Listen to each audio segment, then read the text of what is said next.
तो last part में Goku को एक आउटफिट मिला था जो कि स्पेस से आया था, जिससे कि गोकू इमेंसली स्ट्रांग बन चुका था। उसने वजीटा से भी फाइट करने की कोशिश की थी, लेकिन गोकू की एक्सेप्शनल पावर्स की मदद से उसने वजीटा को एक सेकंड में धूल चटा दी थी। जिसके बाद गोकू और वजीटा दोनों ही जा रहे थे लॉर्ड जेनो के पास में पूछने के लिए कि आखिर ये आउटफिट है क्या, इसकी वजह से काकारोट इतना स्ट्रांग कैसे बन गया। अब उसके आगे, लेकिन उससे पहले तुम वीडियो को लाइक करो, और अगर तुम्हें ऐसी ही स्टोरीज और मूवीज देखना पसंद है तो चैनल को भी सब्सक्राइब कर देना ताकि आगे आने वाली वीडियोस तुम्हें सबसे पहले मिल सकें। खैर, तो गोकू और वजीटा जैसे ही जेनो के पास पहुंचते हैं, जेनो की पैलेस पे पहुंचते हैं, जेनो उन्हें देख करके काफ़ी खुश होता है। जेनो कहता है, ओ तुम दोनों यहाँ पे? मुझे गेस करने दो, तुम यहाँ पे केवल दो ही कारण से आ सकते हो। पहला, तुम्हें या तो कोई टूर्नामेंट कराना होगा, दूसरा तुम्हें मेरी कोई मदद चाहिए होगी। एम आई राइट गोकू? गोकू कहता है, लॉर्ड जेनो आपने तो मेरा दिमाग पढ़ लिया। हम बिल्कुल यहाँ पे आपकी मदद ही मांगने आए हैं। ग्रैंड प्रिस्ट पूछता है, बताओ गोकू, इस बार हम तुम्हारी क्या मदद कर सकते हैं? तो गोकू कहता है, लॉर्ड जेनो मेरे आउटफिट को आप देख पा रहे हैं? जेनो कहता है, हाँ इस आउटफिट को तो मैंने काफ़ी बार देखा हुआ है, ये तो तुम्हारे सिग्नेचर कपड़े हैं ना, तुम हमेशा ये नहीं पहने रहते हो। गोकू कहता है, नहीं लॉर्ड जेनो, ये जो आउटफिट मैं अभी पहने हुए हूँ ये स्पेस से आई थी मेरे पास में, और इसे पहनने के बाद में मैं इमेंसली स्ट्रांग बन गया।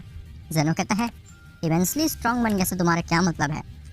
तो गोकू वजीटा के ऊपर सिर्फ हाथ रखता है और वजीटा जेनो का पैलेस चीरते हुए बाहर ही निकल जाता है। जेनो और ग्रैंड प्रिस्ट की आंखें खुली रह जाती हैं। जेनो कहता है, ये कैसे किया तुमने? तुमने बस वजीटा को छुआ और वो बाहर निकल गया, तुमने तो उसके ऊपर अटैक भी नहीं किया। गोकू कहता है, मैं आपको यही समझाने की कोशिश कर रहा हूँ, जब से मैंने ये आउटफिट पहना मैं इमेंसली स्ट्रांग बन चुका हूँ। मुझे बिल्कुल भी आइडिया नहीं है कि मैं इतना स्ट्रांग कैसे बन गया आखिर। इस आउटफिट को पहनने के बाद में मुझे पहले लगा था कि आपने आउटफिट मेरे को ऐसा गिफ्ट दिया है, लेकिन आप भी उतने ही कंफ्यूज हैं जितना कि मैं था। इसका मतलब है कि ये आउटफिट आपने तो नहीं दिया। ग्रैंड प्रिस्ट कहता है, नहीं लॉर्ड जेनो, ये आउटफिट कैसे ही दे सकते हैं तुम्हें? हमारे पास तो ऐसा कोई आउटफिट ही नहीं है, और अगर होता भी तो हम एक मॉर्टल को इतना शक्तिशाली आउटफिट क्यों ही देते? गोकू, मुझे लगता है कि तुम्हें इस आउटफिट को उतार देना चाहिए और अपने ओरिजिनल आउटफिट को पहनना चाहिए। इस आउटफिट के साथ में तुम एक्सट्रीमली स्ट्रांग हो, जो कि बाकी मॉर्टल्स के लिए प्रॉब्लम क्रिएट कर सकता है। गोकू कहता है, आप ठीक कह रहे हैं लॉर्ड जेनो, मुझे लगता है कि आउटफिट कर्स्ड है। ऐसा बोल करके गोकू उस आउटफिट को उतारने की कोशिश करता है, लेकिन मानो कि बेंटन की वॉच की तरह वो आउटफिट भी गोकू के बॉडी से चिपक चुका है और वो छूट ही नहीं रहा। जेनो कहता है, गोकू मजाक मत करो, इस आउटफिट को उतार दो। गोकू कहता है, लॉर्ड जेनो मैं काफ़ी कोशिश कर रहा हूँ, लेकिन मेरे बॉडी से आउटफिट निकल ही नहीं रहा है। जेनो कहता है, ग्रैंड प्रिस्ट क्या तुम गोकू की मदद करोगे? तभी वहाँ पे वजीटा आ जाता है, जो कि काफ़ी ज़्यादा नाराज़ होता है। वजीटा गोकू के सामने आकर कहता है, काकारोट क्या तुम्हें मैं ही मिला था एक्सपेरिमेंट करने के लिए दोबारा से? अगर अगली बार तुमने मेरे ऊपर हाथ भी लगाया ना तो मुझसे बुरा कोई भी नहीं होगा तुम्हारे लिए। गोकू कहता है, मुझे माफ़ कर देना वजीटा, लेकिन तुम ही मेरे सबसे करीब थे, इसीलिए मैंने तुम्हें टच कर दिया। तुम्हें क्या ज़्यादा हर्ट तो नहीं हुआ? वजीटा कहता है, छोड़ो, क्या लॉर्ड जेनो ने बताया ये आउटफिट उन्होंने तुम्हें क्यों दिया है? तो गोकू कहता है, नहीं लॉर्ड जेनो तो खुद कंफ्यूज है कि आउटफिट मेरे पास कैसे आया, वो तो कह रहे हैं कि आउटफिट उन्होंने दिया ही नहीं। वजीटा कहता है, तो फिर ये आउटफिट आया कहाँ से? जेनो कहता है, वो सब छोड़ो वजीटा, पहले तुम गोकू की मदद करो उसका आउटफिट निकालने में। वजीटा कहता है, लॉर्ड जेनो मैं काकारोट के नज़दीक भी नहीं जाना चाहता हूँ। ऐसा बोल करके वजीटा थोड़ा दूर हो जाता है गोकू से, अपने कदम पीछे ले लेता है। जेनो कहता है, हाँ ठीक है ग्रैंड प्रिस्ट, तुम किसका इंतज़ार कर रहे हो? जाओ और जा करके गोकू की बॉडी से उस आउटफिट को निकालो। जैसे ही ग्रैंड प्रिस्ट गोकू के बॉडी के आसपास पहुंचता है, उसे एक अजीब सी ही शील्ड महसूस होती है, उसे एक रेजिस्टेंस फील होता है। ग्रैंड प्रिस्ट कहता है, गोकू ये क्या, तुम्हारे पास आना इतना ज़्यादा टफ क्यों होता जा रहा है? जैसे जैसे ग्रैंड प्रिस्ट गोकू के बॉडी के नज़दीक आने लगता है, मानो कि एक अननोन सी शील्ड है जो कि ग्रैंड प्रिस्ट को गोकू की बॉडी के नज़दीक आने से रोक रही होती है। ग्रैंड प्रिस्ट काफ़ी कोशिश कर रहा होता है, लेकिन स्टिल वो गोकू की बॉडी के नज़दीक भी नहीं पहुंच पा रहा होता। जेनो कहता है, ये तुम क्या मजाक कर रहे हो ग्रैंड प्रिस्ट, जाओ जल्दी से गोकू के नज़दीक पहुंचो और उस आउटफिट को निकाल दो। ग्रैंड प्रिस्ट कहता है, मैं अपनी पूरी कोशिश कर रहा हूँ लॉर्ड जेनो, लेकिन मैं इसके नज़दीक नहीं पहुंच पा रहा। जेनो कहता है, हाँ ग्रैंड प्रिस्ट तुम किसी काम के नहीं हो, हटो मैं ही इस आउटफिट को निकालता हूँ। जैसे ही जेनो भी गोकू के नज़दीक पहुंचने लगता है तो जेनो को भी काफ़ी ज़्यादा रेजिस्टेंस फील होता है, लेकिन जेनो किसी तरीके से मैनेज कर लेता है और वो गोकू के नज़दीक पहुंच जाता है। जेनो कहता है, मुझे लगता है कि आउटफिट कुछ ज़्यादा ही ओवर पावर्ड है, मुझे भी तुम्हारे पास आने के लिए काफ़ी ज़्यादा एफर्ट्स मारने पड़े गोकू। जैसे ही ज़ेनो गोकू की उस आउटफिट को टच करता है, उसके कपड़ों को निकालने की कोशिश करता है तो वो बहुत ही ज़्यादा टाइट होते हैं और ज़ेनो के हाथ से भी वो आउटफिट नहीं छूट पा रहा होता। ज़ेनो कहता है, ये तुमने क्या कर लिया गोकू? ये आउटफिट तो तुम्हारी बॉडी के साथ चिपक चुका है और आखिर ये निकल क्यों नहीं रहा? ये आउटफिट तुम्हें आखिर दिया किसने है? कहाँ से आया है तुम्हारे पास में? गोकू कहता है, लॉर्ड ज़ेनो, यही पता करने तो मैं आपके पास आया था और आपको बिल्कुल भी आइडिया नहीं है इसके बारे में। काफ़ी देर तक ज़ेनो और ग्रैंड प्रिस्ट कोशिश करते हैं उस आउटफिट को निकालने की, लेकिन वो गोकू की बॉडी से उस आउटफिट को नहीं निकाल पाते। एट द एंड ज़ेनो और ग्रैंड प्रिस्ट अपनी हार मान लेते हैं। ज़ेनो कहता है, हाँ, ये आउटफिट मुझसे नहीं निकलने वाला और मुझे नहीं लगता है कि आउटफिट किसी से भी निकलेगा। गोकू, हमने अपनी हार मान ली, लेकिन आखिर ये आउटफिट आया कहाँ से है? ये किसने दिया है तुम्हें? गोकू कहता है, मुझे बिल्कुल भी आइडिया नहीं है लॉर्ड ज़ेनो, बस एक मीटियोर आ रहा था अर्थ की तरफ। जैसे ही मैं उस मीटियोर को रोकने के लिए गया तो मैंने देखा कि वो कोई मीटियोर नहीं बल्कि एक कैप्सूल है जिसके अंदर ये आउटफिट पड़ा हुआ था और मेरे को ये आउटफिट काफ़ी ज़्यादा पसंद आया।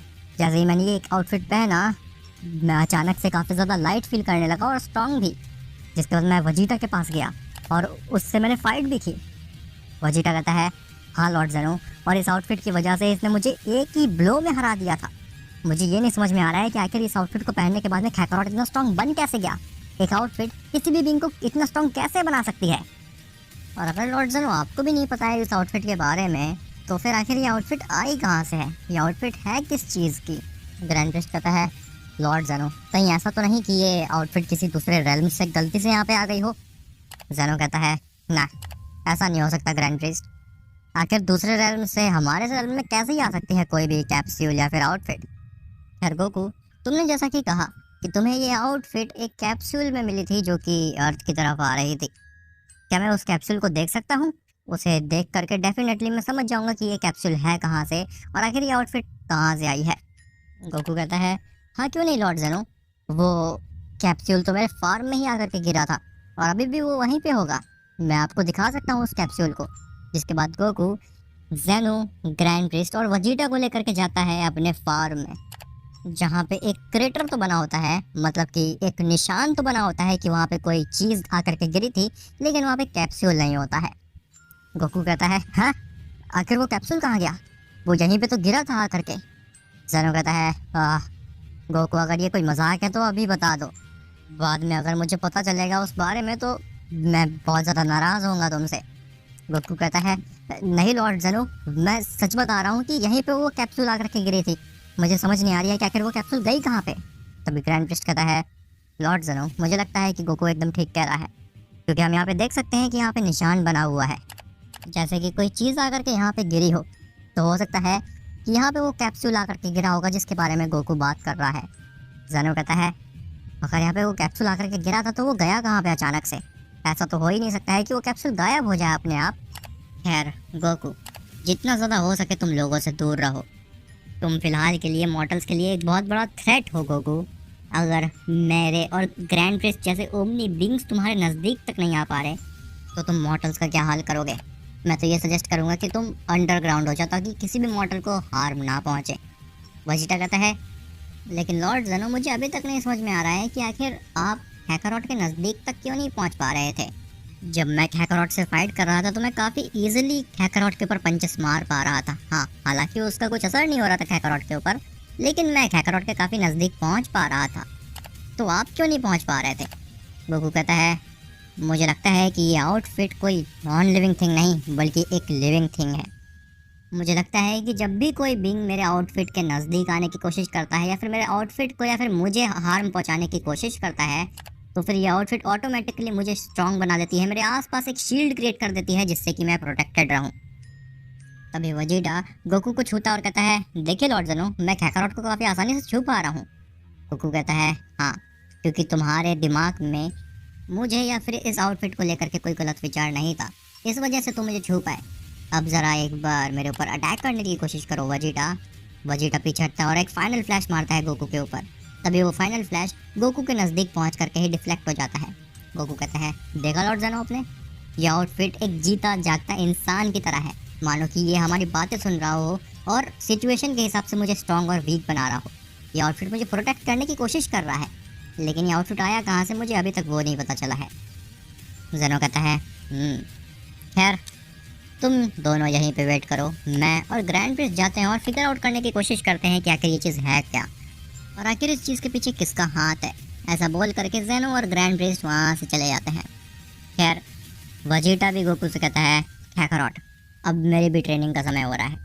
वैसे भी तुमने बीच में आकर के मेरी ट्रेनिंग ख़राब कर दी थी। मैं जा रहा हूँ अपनी ट्रेनिंग करने के लिए, तब तक तुम आराम कर सकते हो। ऐसा बोल करके वेजिटा भी वहाँ से जाने लगता है। वेजिटा वहाँ से चला तो जाता है, लेकिन उसके दिमाग में बार बार यही चीज़ आ रही होती है कि आखिर उस आउटफिट ने काकारोट को ही क्यों चुना। वो आउटफिट काकारोट के पास ही क्यों गई। मुझे भी काकारोट जितना स्ट्रांग बनना है, मुझे भी वो आउटफिट चाहिए। वेजिटा ये सारी चीज़ें सोच ही रहा होता है, लेकिन तभी वो रियलाइज़ करता है कि वो कैप्सूल कॉर पे पहुंच चुका है और वहाँ पे भी एक कैप्सूल पड़ा हुआ है जिसके सामने बुल्मा खड़ी हुई है। वेजिटा बुल्मा के नज़दीक जाता है और कहता है, बुल्मा, आखिर ये कैप्सूल क्या चीज़ है। तो बुल्मा कहती है, वही मैं काफ़ी देर से फिगर आउट करने की कोशिश कर रही हूँ वेजिटा। ये कैप्सूल अचानक से कैप्सूल कॉर्प में आकर के गिरा और जैसे ही मैंने इसको खोला तो इसके अंदर से तुम्हारा आउटफिट निकला। लेकिन मुझे यही नहीं समझ में आ रहा है कि तुम्हारा आउटफिट स्पेस से कहाँ से आया है। मैंने तो ऐसी कोई भी चीज़ ऑर्डर नहीं की है और ना ही मैंने इस आउटफिट को क्रिएट किया है। वेजिटा कहता है, हो, ये आउटफिट, ये तो सेम वही चीज़ हो रही है जैसे कि काकारोट ने मुझे डिस्क्राइब की थी। एक कैप्सूल आकर के गिरा, उसके अंदर एक आउटफिट था। तभी वेजिटा अपने कपड़ों को उतारने लगता है और बुल्मा गुस्सा आ जाती है। बुल्मा कहती है, बेवकूफ़, क्या तुम्हें बिल्कुल भी शर्म नहीं है? क्या तुम्हें नहीं पता है कि एक लड़के के सामने कैसे बिहेव किया जाता है वेजिटा। ऐसा बोल करके बुल्मा अपनी आंखें बंद कर लेती है। वेजिटा बुल्मा की बात को इग्नोर करता है और फटाक से अपने आउटफिट को चेंज करके वो कैप्सूल वाली आउटफिट को पहन लेता है। वेजिटा कहता है, हा, हा, हा, अब मैं भी काकारोट जितना स्ट्रांग बन गया हूँ। बुल्मा अपनी आँख खोलती और कहती है, क्या बकवास कर रहे हो आखिर तुम वेजिटा, और आखिर तुमने ये आउटफिट पहन क्यों ली? मुझे इसके ऊपर रिसर्च करनी थी पहले। वेजिटा कहता है, कोई भी ज़रूरत नहीं है उस चीज़ की बुल्मा, मैं इस आउटफिट के बारे में सब कुछ जानता हूँ। बुल्मा कहती है, कैसे? यह आउटफिट तो जस्ट अभी यहाँ पे आकर के गिरी है, तुम इसके बारे में सब कुछ कैसे ही जानते होगे। वेजिटा कहता है, वो सब छोड़ो, तुम मेरे ऊपर एक बार वार करो, तुम्हें सब कुछ समझ में आ जाएगा। बुल्मा कहती है, ये क्या बकवास कर रहे हो, मैं तुम्हारे ऊपर आखिर अटैक क्यों करूँ। वेजिटा कहता है, बकवास बंद करो बुल्मा और मेरे ऊपर अटैक करो, मुझे कुछ देखना है।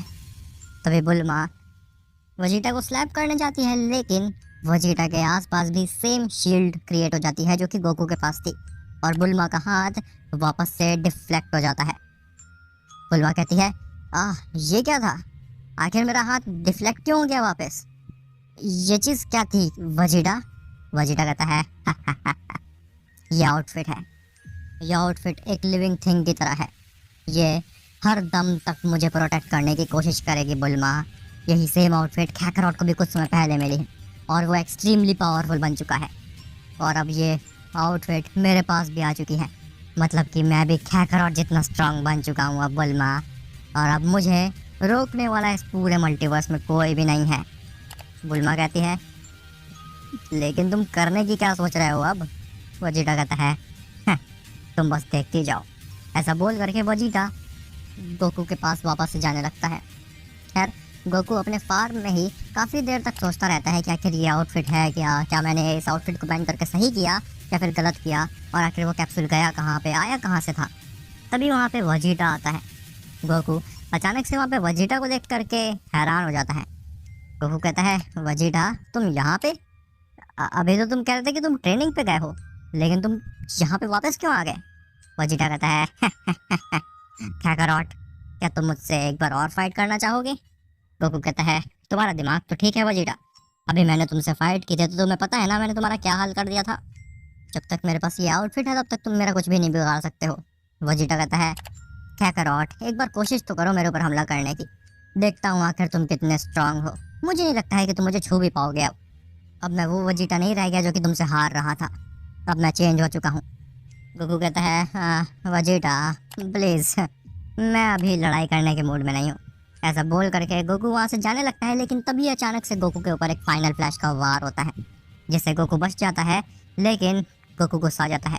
गोकू कहता है, वेजिटा, मैंने मना किया ना तुमसे एक बार, अगर तुमने एक और बार मेरे ऊपर वार करने की कोशिश की तो मुझसे बुरा कोई भी नहीं होगा तुम्हारे लिए, इस बात को जान लो। तभी वेजिटा एक बिग बैंग अटैक भी मारता है गोकू के ऊपर तो गोकू इरिटेट हो जाता है और वो वेजिटा के ऊपर पंच मारने के लिए जाता है, लेकिन गोकू का पंच वेजिटा के नज़दीक जाकर के रुक जाता है। गोकू वेजिटा की आंखों में देखता है तो वेजिटा एक अजीब सी स्माइल दे रहा होता है। गोकू कहता है, ये क्या, आखिर मैं तुम्हें टच क्यों नहीं कर पा रहा हूँ? तो वेजिटा कहता है, क्योंकि अब मेरे पास भी आउटफिट आ चुकी है और अब तुम में और मुझ में कोई भी अंतर नहीं रह गया काकारोट। ऐसा बोल करके वेजिटा भी गोकू के ऊपर पंच मारता है, लेकिन वेजिटा का पंच भी रिपेल हो जाता है गोकू से और वो दोनों थोड़ा दूर हो जाते हैं एक दूसरे से। गोकू कहता है, वेजिटा लेकिन तुम्हें आखिर ये शील्ड मिली कहाँ से? तो वेजिटा कहता है, जब मैं कैप्सूल कॉर्प गया तो वहाँ पे एक कैप्सूल पड़ा हुआ था जिसके अंदर मुझे ये आउटफिट मिली, और इस आउटफिट को देखते ही मैं समझ गया था कि ये वही आउटफिट है जो कि तुम्हारे पास है काकारोट, और अब मैं तुम्हारे ही जितना स्ट्रांग हूँ। खैर, वहीं दूसरी तरफ एक अजीब से ही रेल्म में, डायमेंशन में, पता नहीं वो कौन सी ही जगह थी, वहाँ पे एक बीइंग अपने लॉर्ड के पास जाता और कहता है, लॉर्ड मैंने उन आउटफिट्स को सही जगह पे पहुँचा दिया है, हाँ, और उन बेवकूफ़ से मॉर्टल्स ने उन आउटफिट को पहन भी लिया है। उन्हें लग रहा है कि ये आउटफिट उनकी रक्षा करेगी, लेकिन उन्हें क्या पता कि ये एक जहर की तरह है जो कि धीरे धीरे उनको अंदर से खोखला करेगी और पूरी तरीके से करप्ट कर डालेगी और पूरे मल्टीवर्स को हमारे नाम कर देगी। ऐसा बोल करके वो बीइंग और उसके लॉर्ड दोनों ही हंसने लगते हैं। अब आखिर ये बीइंग और उसका लॉर्ड ये दोनों ही कौन है, और क्या वाकई में वो आउटफिट्स जो गोकू वेजिटा के पास है, क्या वो गोकू और वेजिटा को अंदर से खोखली कर देगी और करप्ट करके रख देगी? अगर ये चीज़ ट्रू है तो फिर पूरे मल्टीवर्स एक बहुत बड़े संकट में आ चुका है। गोकू और वेजिटा ही मल्टीवर्स के स्ट्रॉन्गेस्ट वॉरियर्स हैं, और अगर वही करप्ट हो जाएंगे तो फिर कौन ही बचाएगा मल्टीवर्स को? खैर, ये सब तो तुम्हें पता चलेगा नेक्स्ट पार्ट में। और हाँ गाइस, काफ़ी लोग मुझसे पूछ रहे थे कि मूवी किस डेट को आने वाली है, तो मूवी आने वाली है 17 मार्च को। मैं जानता हूँ कि इस बार मूवी थोड़ी डिले हो रही है, थोड़ी सी लेट हो रही है, लेकिन चिंता मत करो, जो दूसरी मूवी होगी इस मंथ की वो काफ़ी जल्दी लाने की कोशिश करूँगा मैं। पहली मूवी आएगी 17 मार्च को और जो सेकंड मूवी होगी वो आएगी 25 मार्च को। तो ये मंथ भी तुम्हारे लिए एकदम एक्शन से भरा हुआ रहेगा। तो मिलते हैं तुमसे नेक्स्ट पार्ट में, तब तक के लिए बाय बाय।